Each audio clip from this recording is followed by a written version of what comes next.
ভারতবর্ষের রাজধানী দিল্লি, মহাকাব্য মহাভারতে যার বর্ণনা করা হয়েছে ইন্দ্রপ্রস্থ নামে। তবে আজকের এই সদা ব্যস্ত প্রাণবন্ত চঞ্চল শহরটি একেবারেই অন্যরকম। এক ঝলকে বোঝাই যাবে না যে এই স্থানটি একটি সময় ছিল সম্রাট শাহজাহানের নির্মাণ করা শাহজাহাবাদ। খরিদ, খলজি, লোদির মতো দিল্লির বিভিন্ন সুলতানেরা এখানে একটা সময় রাজত্ব করেন। তারপর মুঘলরাও ৩০০ বছরেরও বেশি সময় এখানে ছিলেন। আর সব শেষে ভারতবর্ষ স্বাধীন হওয়ার আগে পর্যন্ত ব্রিটিশরাও তাদের শাসন চালায় এই স্থানে। আজ এই দিল্লি বিশ্বের সবথেকে জনবহুল শহরগুলির মধ্যে একটি। টোকিও আর জাকার্তার পরেই এর স্থান। জনসংখ্যা ৩ কোটিরও বেশি। ভ্রমণপ্রিয় মানুষদের জন্য এই সুপ্রাচীন স্থানটির বিভিন্ন সুপ্রাচীন নিদর্শনগুলি তো আছেই, তবে নবনির্মিত নিদর্শনগুলিও কোনো অংশে কম যায় না। অবশেষে চলেই এলাম সেই ঐতিহাসিক, সাংস্কৃতিক আর বৈচিত্র্যময় দিল্লিতে।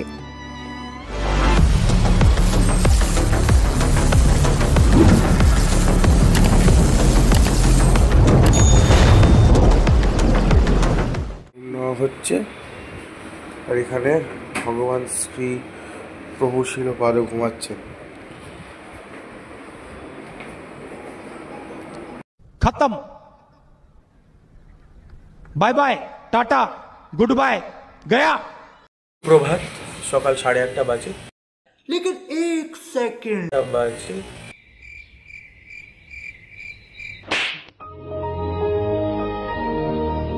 তো আমরা একটা রুম পেয়েছি, বাট 4 জনের পক্ষে রুমটা বড় ছোট। তো ওরা বললো ছোট যে বেড হয় না ওই দিয়ে দেবে রুমে, তো ওটাতে আমি শুয়ে পড়বো, বাকি 2 জন বা 3 জন এখানে খাটে শোবে। তো যা হোক করে আমরা ম্যানেজ করে নেবো। সো রুমটা বেশ ভালো, অ্যাফোর্ডেবল। 1000 টাকা পড়ছে পার ডে। এই যে দেখতেই পাচ্ছেন রুমটা। এই যে একটা টেবিল দেওয়া হয়েছে, সোফা, বাথরুমটা আমি আর দেখালাম না, মোটামুটি ভালো। সো আর এই যে আমাদের দেশের ছেলে ব্লগার ফ্ল্যাট, একটু হাত দেখিয়ে দাও, হাত দেখা। पुष्पा नाम सुन के फ्लावर समझे क्या? फ्लावर नहीं, फायर है। 1 hour later প্রভাত, আজকে আমাদের দিল্লিতে প্রথম দিন। আমরা এক্ষুনি হোটেল থেকে বেরোলাম, এখন কিছু ব্রেকফাস্ট করব। তো ব্রেকফাস্ট করার পরে আমরা এখন যাব হুমায়ুনস টম্ব। তো তারপরে কি হচ্ছে দেখা যাক। তো এখন আমি ব্রেকফাস্ট করে নিই। আর এই যে এখন খেতে বসেছে, মানে ব্রেকফাস্ট করতে বসেছে এখন, কিন্তু দেয়নি। হ্যাঁ, থালা সাজিয়ে রেখেছো, কেউ খাবার দিচ্ছে না, কষ্ট হচ্ছে না? হ্যাঁ, খুব কষ্ট হচ্ছে বলো। থালা দিয়ে দিয়েছে, খাবার দিচ্ছে না। শোনা গো আমার। আজকে আমরা লালকেল্লা দেখছি না, লালকেল্লা বাদে বাকি স্পটগুলো দেখছি। তো চলো যাওয়া যাক।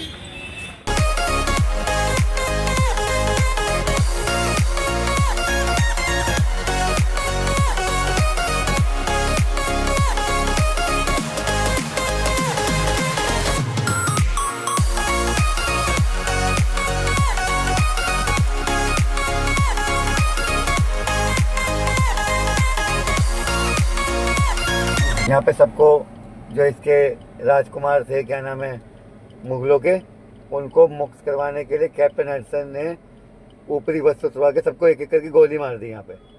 ठीक है, यहाँ गोली मारी, फिर फांसी भी यहीं देते थे, तो इसका नाम खूनी दरवाजा रख दिया। फ्रीडम फाइटर लोग को हाँ, खूनी दरवाजा। দিল্লির 13টি দরজার মধ্যে সবথেকে অন্ধকারময় এবং কালো দরজা মানা হয় এই দরজাটিকে। এটি সেই অভিশপ্ত এবং ভারতের কর্দমাক্ত কালো ইতিহাসের জলজান্ত প্রমাণ, খুনি দরজা।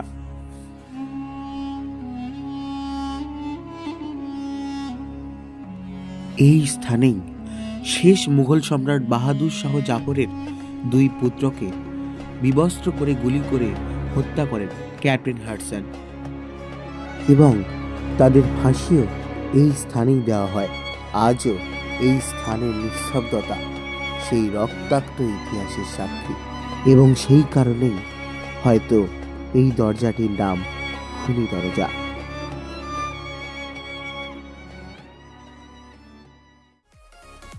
তো খুনি দরজা দেখবার পর আমরা এখন যাচ্ছি গান্ধীজি, রাজীব গান্ধী এবং ইন্দিরা গান্ধীর মতো মহামানুষদের সমাধি দেখবার জন্য।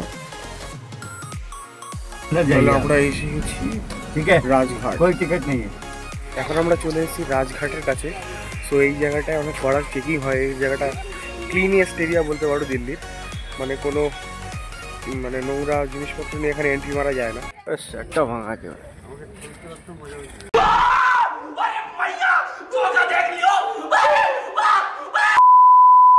এখন আমরা চলে এসেছি রাজঘাটে। 1948 খ্রিস্টাব্দে 30শে জানুয়ারি ভারতবর্ষের ইতিহাসে সেই অন্ধকারময় দিনটিতে ভারতবর্ষের জাতির জনক মহাত্মা গান্ধী আমাদের চিরতরে ছেড়ে চলে যান। সেই দিন তার অন্তিম সংস্কার এই স্থানেই করা হয়। বর্তমানে এই রাজঘাটটি মহাত্মা গান্ধীর সমাধি হিসেবে গড়ে উঠেছে এবং এই স্থানটি দিল্লির সবথেকে পরিষ্কারতম এবং সুন্দরতম স্থান। G20 সম্মেলনও এই স্থানেই হয়। এই স্থানে আসলে আপনার একবারের জন্য হলেও ভারতের সেই স্বাধীনতা সংগ্রামীদের কথা ভেবে গায়ে কাঁটা দিতে বাধ্য। এটা হচ্ছে মহাত্মা গান্ধীর সমাধি ক্ষেত্র। এখানে আমরা জুতো খুলে এলাম, ওখানে কাউন্টারে জুতো দেওয়া আছে, জুতো নিয়ে এখান থেকে আবার যাওয়ার সময় নিয়ে যাবো। তো এইটা হচ্ছে আমাদের জাতির জনক, আমাদের ভারতবর্ষের জাতির জনক, তার সমাধি।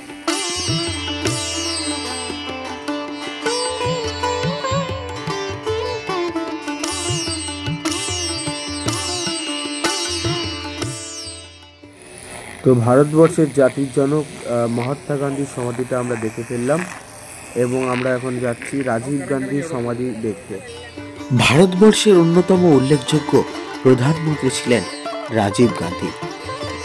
তার সেই অভাবনীয় অকাল মৃত্যুতে শোকাহত হয়েছিল গোটা পৃথিবী। তার ফলেই তার মৃত্যুতে শোকাহত হয়ে সারা দেশের রাষ্ট্রনায়করা এসেছিলেন এই স্থানে তার অন্তিম সংস্কার করতে।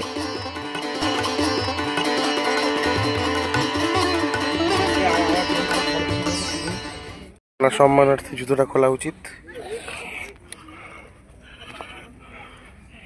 সো ওনার বডি বোমে ছিন্ন ভিন্ন হয়ে গেছিল, সেইটা এখানে রাখা। এটাই ওনার চিতা ছিল, সেটা পরে এরকম করে দেওয়া হয়।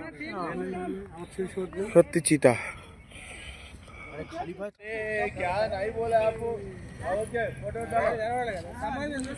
আমার জীবনের স্বপ্ন, আমার জীবনের শ্রেষ্ঠ নেতা, যার মৃত্যুতে আমি অনেক শোকাহত হয়েছিলাম। টিভির পর্দায় বসে স্থান দেখেছিলাম বিশ্বের বড় বড় রাষ্ট্রনায়ক সহ রাজীব গান্ধীর মুখাগ্নি করতে রাহুল গান্ধীকে অমিতাভ বচ্চনের হাত ধরে। সেটা আজকের স্বচক্ষে এসে চাক্ষুষ করলাম। এটা জীবনের পরম প্রাপ্তি। Thank you. এই আমার ছোট ছেলে, আগামী দিনের অগ্রদূত, আগামী দিনের বিধায়ক ভোট দেবে।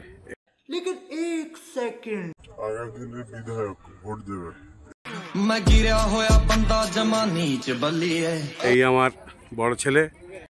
करो हाथ जोड़ के मैं मोदी साहब से गुजारिश करता हूँ। এখন যাচ্ছি আমরা ইন্দিরা গান্ধীর সমাধি দেখতে। আমরা রাজীব গান্ধীটা দেখলাম, তো চলো যাওয়া যাক। হচ্ছে কি, রাজঘাট, শক্তিস্থল সব এক জায়গায়, মানে একটা এরিয়ার মধ্যে, পার্টিকুলার এরিয়ার মধ্যে। তো সেইখানে আমরা এইগুলো ঘুরছি আর দেখছি। তো চলো এবার ইন্দিরা গান্ধীর সমাধিটা আমরা দেখে আসি। গান্ধীর সমাধি দেখে আমরা শক্তিস্থলে চলে এসেছি। শক্তিস্থলে ইন্দিরা গান্ধীর সমাধি। ইন্দিরা গান্ধীর সমাধি তো শক্তিস্থল, হ্যাঁ ওটাই, ওইটা ইন্দিরা গান্ধীর সমাধি। পাথর খাড়া করে রাখা আছে, একটা শট দিয়ে নিই। 31শে অক্টোবর 1984 সাল দিনটি ছিল ভারতবর্ষের ইতিহাসে অন্যতম একটি অন্ধকারচ্ছন্ন দিন। তদানীন্তন ভারতবর্ষের প্রধানমন্ত্রী ইন্দিরা গান্ধী এই দিনটিতে আমাদের ছেড়ে চিরতরে চলে যান। তার নিজের বিশ্বস্ত দেহরক্ষীরাই তাকে নির্মমভাবে গুলি করে হত্যা করে। আজ হয়তো তিনি আর নেই, কিন্তু রয়ে গেছে তার কিছু স্মৃতি, এবং তার মৃত্যুর নির্মম ইতিহাস। এই স্থান শক্তিস্থল নামে পরিচিত। ঠিক যে স্থানটিতে পাথরটি রাখা রয়েছে ওইখানে জ্বলেছিল ইন্দিরা গান্ধীর চিতা।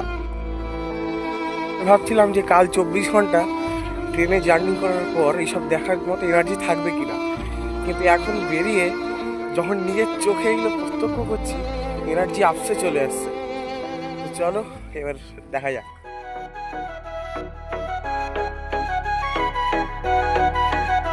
তোমায় মাঝারে রাখিব ছেড়ে দেব না, তোমায় মাঝারে রাখিব ছেড়ে দেব না, ওরে ছেড়ে দিলে সোনার গৌর আর পাবো না, খেপা ছেড়ে দিলে সোনার গৌর আর পাবো না, না না ছেড়ে দেব না, তোমায় মাঝারে রাখবো ছেড়ে দেব না, তোমায় বক্ষ মাঝে রাখবো ছেড়ে। ये सब क्या देखना पड़ रहा है, अच्छा है मैं अंधा हूँ। মাঝারে রাখবো ছেড়ে দেব না, তোমায় বক্ষ মাঝে রাখবো ছেড়ে দেব না।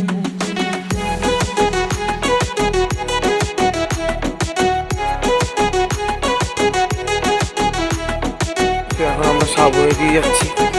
এই সাবওয়ে দিয়ে গিয়ে আমরা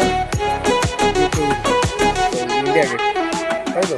যাবো ব্রজের কুলে কুলে,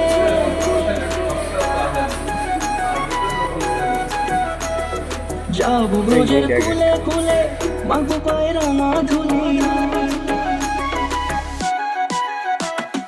যাবো ব্রজের কুলে কুলে, মাগো পায়ের না ধুলি, ওরে পাগল মন,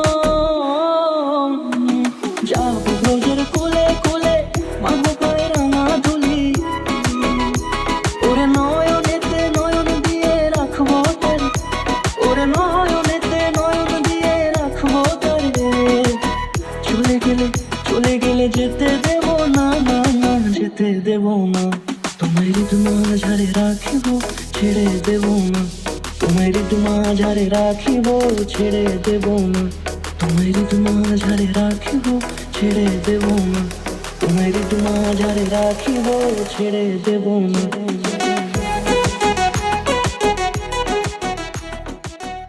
গাইস এখন ইন্ডিয়া গেটটা দেখা হয়ে গেল। তো দেখতেই পাচ্ছ আমি এখন ইন্ডিয়া গেটের নিচে দাঁড়িয়ে আছি। তো খুবই ভালো লাগছে, মানে যেগুলো এতদিন বইয়ের পাতায় দেখেছি, ভিডিওতে দেখেছি, আজকে নিজের চোখের সামনে দেখছি। মধ্যে দিয়ে, তো ইন্ডিয়া গেটের মধ্যে দিয়ে যে নেতাজি সুভাষচন্দ্র বসুর মূর্তিটা দেখা যায় সেটা আমাদের দূরের থেকে দেখলে মনে হয় ঠিক এই জায়গায় রয়েছে, ঠিক আছে, কিন্তু এখানে কিন্তু কোনো মূর্তি নেই। নেতাজি সুভাষচন্দ্র বসুর মূর্তি যেটা ইন্ডিয়া গেটের মধ্যে দিয়ে দেখা যায় সেটা হচ্ছে ওই জায়গায় রয়েছে, অনেকটাই দূরে, এবং এই মূর্তিটাও অনেক বড়। ওনার সম্মানার্থে ইন্ডিয়া গেটের সামনে এই মূর্তি এক অসাধারণ সুন্দর। আমি তো নেতাজি সুভাষচন্দ্র বসুর খুব বড় ভক্ত। তো নেতাজি সুভাষচন্দ্র বসুর মূর্তি। ইন্ডিয়া গেট, যার আরেক নাম old India war memorial, British designer Edwin Lutyens India গেটের ডিজাইন তৈরি করেছিলেন। প্রথম বিশ্বযুদ্ধ সংঘটিত হওয়াকালে 1914 খ্রিস্টাব্দ থেকে 1921 খ্রিস্টাব্দ পর্যন্ত যে সকল ভারতীয় সেনারা মারা গিয়েছিলেন তাদের স্মৃতির উদ্দেশ্যেই ইন্ডিয়া গেট নির্মাণ করা হয়েছে। পরবর্তীকালে নেতাজি সুভাষচন্দ্র বসুর 125তম জন্মবার্ষিকীতে ইন্ডিয়া গেটের সামনে এই নেতাজি সুভাষচন্দ্র বসুর মূর্তিটি স্থাপন করা হয়। রাত ধরে ভাল লাগে হাঁটতে তোর হাত ধরে, ভাবনা তোর আসে দিন রাত ধরে, আমরা ইন্ডিয়া গেট থেকে লাঞ্চ করতে গেছিলাম, এখন চলে এসেছি Humayun stop.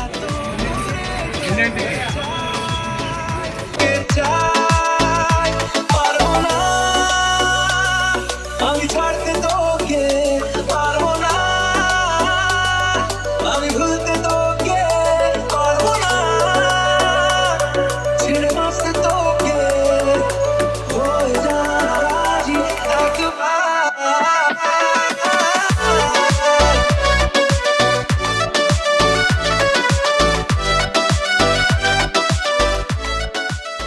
Persian Charbagh garden style সমাধির ভারতীয় উপমহাদেশে এটিই প্রথম উদাহরণ। এটি হলো মুঘল সম্রাট হুমায়ুনের সমাধিসৌধ। সম্রাট হুমায়ুনের মৃত্যু হয় 1556 খ্রিস্টাব্দের 20 জানুয়ারি। তার দেহ প্রথমে দিল্লির রাজপ্রাসাদে সমাহিত করা হয়। তারপর খঞ্জার বেগ তাঁর দেহকে নিয়ে যান পাঞ্জাবের সিরহিন্দে। হুমায়ুনের বিধবা পত্নী হামিদা বানুর নির্দেশে 1565 খ্রিস্টাব্দে হুমায়ুনের মৃত্যুর 9 বছর পর এই স্মৃতিসৌধ নির্মাণের কাজ শুরু হয় এবং নির্মাণ কাজ শেষ হয় 1572 খ্রিস্টাব্দে। তখনকার যুগে এটি নির্মাণ করতে খরচ হয়েছিল প্রায় 15 লক্ষ টাকা। এই সমাধি চত্বরে সম্রাট হুমায়ুনের সমাধি ছাড়াও বেশ কিছু সমাধি লক্ষ্য করা যায়। তার মধ্যে একটি উল্লেখযোগ্য সমাধি হল সুরি শাসক শের শাহর আফগান জেনারেল ঈসা খান নিয়াজির সমাধি। এর অপরূপ সুন্দর কাজ এবং কারুকার্য আপনার মনকে মুগ্ধ করবে।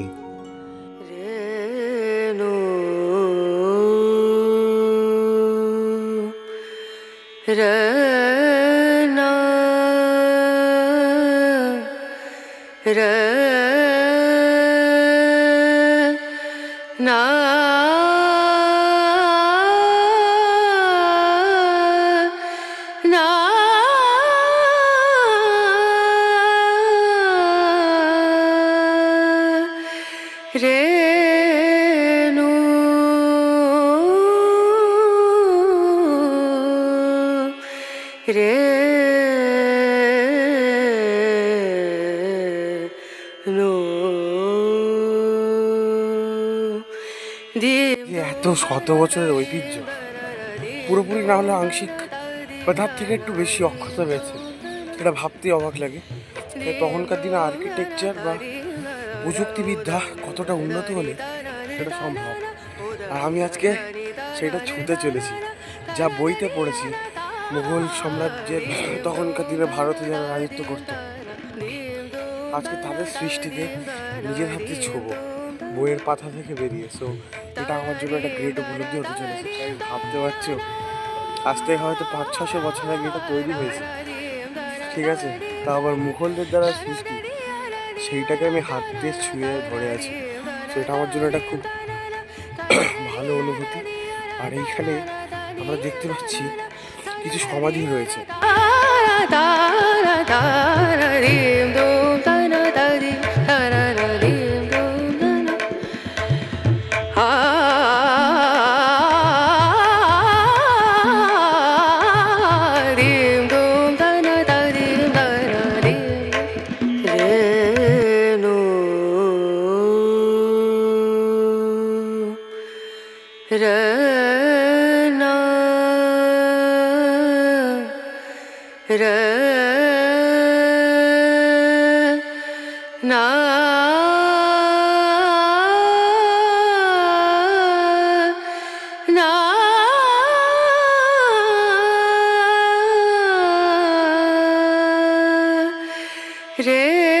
এখন আমরা দাঁড়িয়ে আছি ঈশা খানের সমাধির সামনে। এটি হুমায়ুন স্তম্ভের পাশেই অবস্থিত। একাধারে তিনি উঠতে দেখেছেন মুঘল সাম্রাজ্যের বিজয় পতাকা এবং অন্য ধারে মুঘল সাম্রাজ্যের পতন। হুমায়ুন স্তম্ভ দেখা হয়ে গেল, এবার আমরা যাব লোটাস টেম্পল।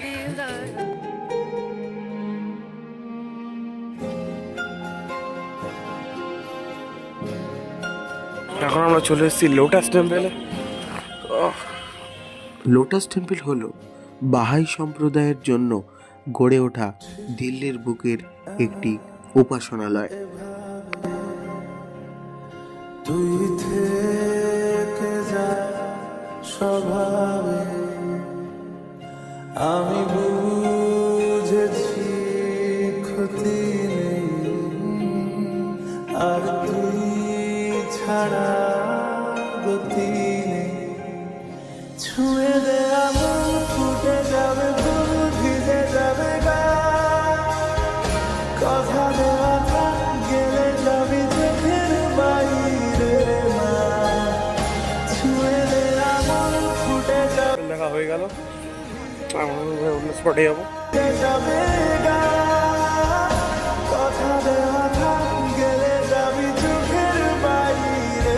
দিল্লির অন্যতম ঐতিহ্য হলো দিল্লি হাট। এখানে জিনিসপত্রের দাম একটু বেশি হলো কোয়ালিটি খুবই ভালো। আমি পার্সোনালি রেকমেন্ড করব আপনারা দিল্লি ঘুরতে গেলে অবশ্যই একবার দিল্লি হাট ভিজিট করুন। দিল্লি হাটে ঘোরা হয়ে গেল, এখন আমরা দিল্লি হাট থেকে বেরিয়ে যাচ্ছি রাষ্ট্রপতি ভবন।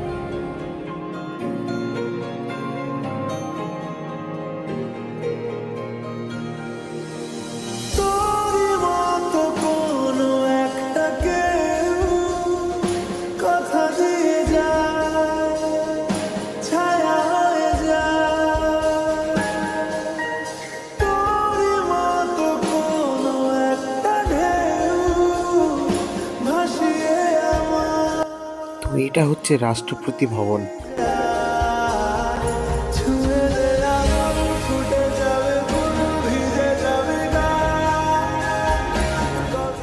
यहाँ से 26 जनवरी का तैयारी होता है ना, ये विजय चौक, वो न्यू पार्लियामेंट है, वो जो अशोक चक्र है ना, वो न्यू वाला पार्लियामेंट है, ये ओल्ड वाला पार्लियामेंट पुराना।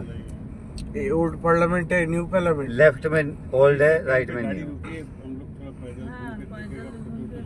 खुला हुआ है तो? हाँ हाँ, रुको रुको, यहाँ से नहीं जाने देगा आपको, यहीं से सब ये टूरिस्ट का परमिशन यहाँ तक है बस। जो खड़े ना ये, एक मिनट रुको, नहीं घुसने देंगे, सब लोग यही तो खड़े।